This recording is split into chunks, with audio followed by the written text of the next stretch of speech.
Assalamualaikum sahabat Jabal Qaf. Di kesempatan kali ini saya akan berbagi kisah tentang syafaat malaikat Jibril untuk umat Nabi Muhammad SAW.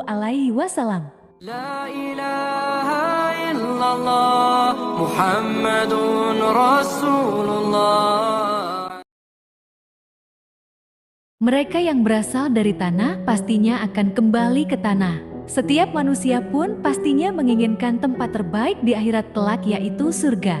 Akan tetapi amal dan perbuatan setiap manusia tidaklah sama. Umat muslim yang beramal soleh selalu taat akan perintah Allah Subhanahu wa Ta'ala akan mendapatkan ganjaran berupa surga. Sedangkan mereka yang lalai, zalim, dan berbuat ingkar terhadap perintah Allah Ta'ala dan Rasulnya akan mendapatkan ganjaran neraka. Hal ini tergambar jelas dalam suatu hadis dari Abu Hurairah. Nabi Muhammad SAW bersabda, "Seluruh umatku akan masuk surga kecuali yang enggan mendengarnya."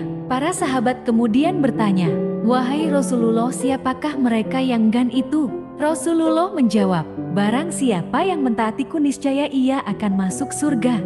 Dan barang siapa yang bermaksiat kepadaku maka sungguh ia enggan masuk surga." Tapi tahukah Anda bahwa umat Nabi Muhammad SAW tidak semuanya masuk surga?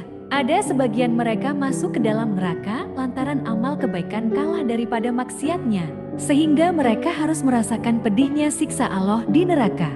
Hal ini dijelaskan dalam kitab Al-Usfuriyah karya Syekh Muhammad bin Abu Bakar, bahwa Nabi Muhammad bercerita di hadapan para sahabatnya, bahwa pada hari kiamat malaikat Jibril bertugas untuk berkeliling di neraka selama 40.000 tahun lamanya. Malaikat Jibril sayup-sayup mendengar suara seseorang dari dalam neraka. "Ya Hanan ya Manan ya Dal Jalali wal Ikram." Malaikat Jibril merasa munajat seperti itu tidak mungkin diucapkan oleh orang yang tidak beriman kepada Allah dan Rasulnya. Artinya dia adalah umat Nabi Muhammad. Kemudian malaikat Jibril menghadap kepada Allah dan bersujud di kaki Arsy. "Ya Tuhanku, saat aku mengelilingi neraka, ku dengar suara seorang muslim sedang menyebut asmamu. Ia mengucapkan ya Hanan ya Manan ya Dal Jalali wal Ikram selama 40.000 tahun. Aku yakin ia salah satu umat Nabi Muhammad," kata Jibril dengan memohon dan meminta kepada Allah Subhanahu wa Ta'ala. "Ya Tuhanku, Engkau mengetahui bagaimana persahabatanku dengan Nabi Muhammad. Oleh karena itu, aku ingin sekali berbuat baik melalui kedudukan Nabimu itu. Berikanlah kepadaku mandat untuk menyampaikan syafaat pertolongan." Lanjut dia, "Pergilah kamu kepada Malik, sampaikan kepadanya bahwa aku telah mengeluarkan hambaku itu, dia menyerahkan kepadamu." Demikianlah firman Allah Ta'ala kepada malaikat Jibril. Malaikat Jibril kemudian bergegas menuju malaikat Malik. "Wahai Malik, sesungguhnya Allah telah menyerahkan si Fulan kepadaku. Jadi, keluarkanlah hamba Allah itu dari neraka," kata Jibril kepada penjaga neraka itu. Maka malaikat Malik pergi ke neraka. Ia mencari si Fulan yang dimaksud malaikat Jibril. Ia mencari si Fulan selama 1000 tahun tapi tidak berhasil. Neraka telah mendengus panjang dan mengelengek. Besi sudah seperti batu, dan manusia sudah seperti besi. "Aku tidak dapat menemukannya," kata malaikat Malik kepada malaikat Jibril. Kemudian Jibril kembali melapor kepada Allah Ta'ala dan bersujud di kaki Arsy.